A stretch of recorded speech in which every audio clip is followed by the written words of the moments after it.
নমস্কার, আমার sunflower family আমার একটা মিনি ব্লগে আপনাদের সবাইকে স্বাগত।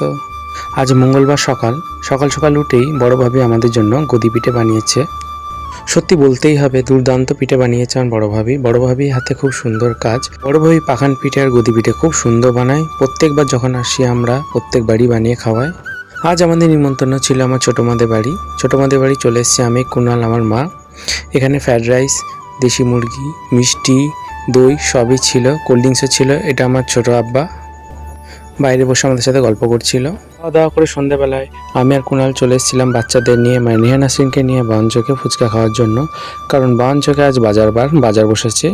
খুবই সুন্দর বাজার পাশে সব কিছু, গ্রামের মাটির হাঁড়ি থেকে, সবজি থেকে, জামা কাপড় থেকে, গাছের যাবতীয় জিনিস। এখানে কুনাল দানা কিনছে নানান রকম।